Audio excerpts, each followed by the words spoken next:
Assalamualaikum warahmatullahi wabarakatuh. Kembali lagi dengan saya Rima Sudarman di YouTube channel Zaki Rima Farms dan kali ini dalam program Ngaji Hukum. Oke, pada kesempatan kali ini aku bakalan ngebahas tentang hukuman bagi pelaku perselingkuhan. Nah, kalau dari judul aja kita udah tahu ya, maksudnya kita bakalan mengerucut pembahasannya kemana nih. Tentunya ke pelaku perselingkuhan. Jadi, bagaimana kemudian undang-undang ini mengatur hukuman apa saja sih yang akan diterima oleh pelaku, para peselingkuh nih, para pelakor atau pebinor gitu ya. Dan seperti apa konsekuensi hukum yang akan mereka dapatkan gitu, akan mereka dapati hukumannya apa aja baik secara perdata maupun pidana. Jadi di sini memang aku lebih fokusnya ke perundang-undangan yang berlaku di Indonesia ya teman-teman. Jadi aku nggak bakalan ngebahas tentang bagaimana perspektif hukum Islam dan yang lain-lain, tapi lebih fokus di hukum positif memandang atau memberi hukuman bagi para pelaku perselingkuhan. Oke, kita lanjut aja ya. Nah, sebelum itu kita bakalan ngebahas apa itu sih sebenarnya selingkuh. Jadi di sini aku mengutip dari KBBI atau Kamus Besar Bahasa Indonesia. Selingkuh itu adalah menyembunyikan sesuatu untuk kepentingan sendiri, tidak berterus terang, tidak jujur atau main serong. Tapi kita sudah bakalan sepakat ya selingkuh itu apa. Pastinya tentang main di belakang kita, tentang hubungan yang memang di luar hubungan yang sah. Baik itu harus adanya nanti kita akan mengerucut bagaimana undang-undang ini mengatur kalau selingkuh itu apakah harus ada terjadinya satu perzinahan atau enggak kayak gitu ya teman-teman. Nah,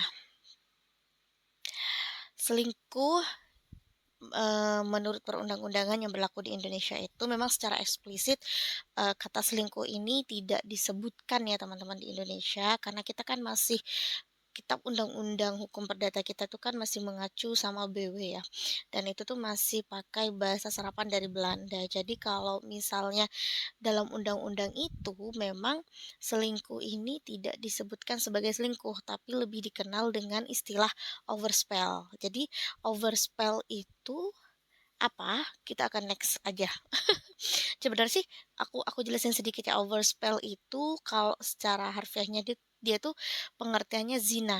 Cuma bedanya perzinahan yang kita ketahui dengan perzinahan yang undang-undang atur ini agak berbeda. Jadi kalau misalnya perzinahan yang secara umum kita ketahui di Indonesia ini kan adalah hubungan seksual antara laki-laki dan perempuan di luar pernikahan. Nah, kalau misalnya di undang-undang kita itu baik perdata maupun pidana, overspell ini atau perzinahan ini adalah hubungan seksual yang dilakukan oleh laki-laki maupun perempuan, tapi yang terikat dengan satu perkawinan. Jadi bukan cuma single sama single nih. Kan kalau simpelnya perzinahan yang kita kita ketahui secara umum ya itu kan mau dia single, mau dia punya suami, mau dia punya pasangan atau enggak, ya zina gitu. Tapi kalau di undang-undang yang masuk dalam bab perzinahan atau overspell adalah hubungan seksual yang dilakukan oleh suami orang atau istri orang. Atau dua-duanya ini suami dan istri orang, kayak gitu. Nah, di sini ya, apa itu overspell? Overspell adalah istilah dalam hukum yang berasal dari bahasa Belanda yang secara umum berarti perzinahan atau hubungan seksual di luar perkawinan. Istilah ini sering digunakan dalam konteks hukum perdata, dalam BW, dan hukum pidana. Oke, di sini pengertian overspell menurut BW ya atau KUH Per. Jadi KUH Per itu ngebahasnya di pasal 137. Ini overspell berkaitan dengan pelanggaran kesetiaan dalam hubungan pernikahan dalam konteks perdata. Overspell juga dipandang sebagai pelanggaran terhadap kewajiban kesetiaan antara suami dan istri sebagaimana diatur dalam pasal 123 BW. Kemudian pelanggaran ini dapat menjadi alasan yang sah untuk mengajukan perceraian karena ini berbicara tentang perdata, maka salah satu konsekuensi overspell atau perzinahan atau perselingkuhan itu adalah bisa menjadi alasan yang sah untuk diajukan perceraian. Jadi kalau misalnya ada pasangan yang berselingkuh, melakukan satu perselingkuhan, itu juga bisa, menjadi alasan untuk mengajukan perceraian ke pengadilan. Konsekuensi dalam KUH Perdata di pasal 233 disebutkan bahwa salah satu alasan perceraian adalah terjadinya overspell, seperti yang saya jelaskan barusan. Kemudian juga ada kehilangan hak keperdataan. Pasangan yang terbukti melakukan overspell dapat kehilangan hak tertentu, misalnya hak terhadap sebagian harta bersama. Jadi kalau misalnya kemarin kita ngebahas tentang nusus, kalau misalnya ini jadi kayak kalau nusus itu kan ada gugurnya satu kewajiban suami ya, kalau misalnya ini melakukan nusus, apalagi nih melakukan perzinahan gitu. Jadi ada keguguran tertentu gitu teman-teman untuk di pembagian harta bersamanya. Oke, kita langsung ke Kitab Undang-Undang Hukum Pidana. Jadi bagaimana Kitab Undang-Undang Hukum Pidana ini mengatur satu perselingkuhan atau mengatur satu perbuatan perzinahan yang dilakukan oleh salah satu pihak yang sudah menikah atau tidak. Jadi ini penjelasan seperti ini ya. Ini ada di pasal 284. Teman-teman bisa juga misalnya kalau misalnya ada KUHP ataupun kalian juga bisa download secara PDF-nya, bisa dibuka di pasal 284 KUHP. Di ayat 1 ini langsung dijelaskan, diancam dengan pidana penjara paling lama 9 bulan. 1A, seorang pria yang telah kawin yang melakukan gendak atau overspell padahal diketahui bahwa pasal 27 BW berlaku baginya. 1B, seorang wanita yang telah kawin melakukan gendak padahal diketahui bahwa pasal 27 BW berlaku baginya. Jadi pasal 27 BW itu ini ya teman-teman, pasal bahwasannya seorang wanita atau seorang pria itu terikat satu perkawinan hanya boleh berpasangan dengan pasangan yang sah. Kemudian 2A, seorang pria yang turut serta melakukan perbuatan itu padahal diketahuinya bahwa yang turut bersalah telah kawin. Jadi kalau yang 1A dan 1B ini lebih ke pelakunya ini orang yang sudah menikah atau suami orang ataupun istri orang. Nah, 2A ini bisa jadi dia belum menikah tapi melakukan dengan seseorang yang sudah menikah. Seperti di keterangan 1A dan 1B. 1B ya pastinya karena seorang pria ya. Kemudian di 2B-nya itu seorang wanita yang telah kawin yang turut serta melakukan perbuatan itu padahal diketahui olehnya bahwa yang turut bersalah telah kawin juga. Jadi ini sudah sama-sama kawin gitu teman-teman. Nah, di ayat 2 tidak dilakukan penuntutan melainkan atas pengaduan suami atau istri yang tercemar. Dan bila mana bagi mereka berlaku pasal 27 BW dalam tenggang waktu 3 bulan diikuti dengan permintaan bercerai atau pisah meja dan ranjang karena alasan itu juga. Jadi bisa dilakukan pengaduan ya teman-teman, tapi hanya oleh orang yang dirugikan, suami atau istri yang dirugikan terhadap perbuatan overspell tersebut. Dan disertai juga dengan proses hukum untuk meminta perceraian. Jadi dia nggak mau cerai, tapi dia pengennya cuma dihukum itu kayak satu kesatuan yang tetap harus terjadi ya teman-teman. Jadi nggak bisa yang kayak gitu. Kemudian di ayat 3, terhadap pengaduan ini tidak berlaku pasal 72, 73, dan 75. Pengaduan dapat ditarik kembali selama pemeriksaan dalam sidang pengadilan belum dimulai. Ayat 5, jika bagi suami istri berlaku pasal 27 BW, pengaduan tidak diindahkan selama perkawinan belum diputuskan karena perceraian atau sebelum putusan yang menyatakan pisah meja dan tempat tidur menjadi tetap. Nah, ini udah jelas yang tadi ya teman-teman. Jadi pengaduan tuh nggak bisa diterima kalau kalian juga belum mengurus perceraiannya kayak gitu. Jadi memang untuk peraturan terkait perselingkuhan itu ada di pasal 284. Tapi kalau misalnya teman-teman mencari itu dengan kata perselingkuhan ya, atau peraturan itu dengan kata perselingkuhan, maka tidak akan ditemukan gitu dalam perundang-undangan. Tapi kalian bisa cari itu dengan istilah overspell atau perzinahan. Jadi overspell atau perzinahan ini adalah memang hubungan seksual di luar perkawinan gitu ya teman-teman. Karena perzinahan tuh banyak kalau di KUHP. Jadi ada pencabulan dan lain-lain, tapi khusus overspell ini adalah perzinahan ya, atau perselingkuhan. Perzinahan yang dilakukan oleh suami atau istri orang. Nah, dalam KUHP, overspell diatur dalam pasal 284 dan diterjemahkan sebagai perzinahan. Definisi dalam KUHP, overspell atau perzinahan adalah hubungan seksual yang dilakukan oleh seseorang yang berstatus menikah tetapi memiliki hubungan seksual dengan orang lain yang bukan pasangannya. Orang yang belum menikah melakukan hubungan seksual dengan seseorang yang sudah menikah. Jadi tadi kan udah jelas juga ya di pasal 284 di ayat 1 ada keterangan 1A, 1B dan 2A, 2B itu tentang pelakunya gitu. Jadi entah salah satu itu sudah menikah atau dua-duanya juga telah menikah. Nah, hukuman bagi pelaku perselingkuhan menurut KUHP ini elemen pentingnya ya dalam pasal 284 itu salah satu pihak atau keduanya harus berstatus menikah. Itu yang paling penting jadi teman-teman karena di sini memang kita pembahasannya adalah hukuman bagi pelaku perselingkuhan, maka kita memang akan fokus kepada mereka yang sudah menikah ya teman-teman. Makanya pasal apa sih yang bisa menjerat hukuman bagi pelaku perselingkuhan itu. Nah, ini udah ketemu, ini ada di pasal 284.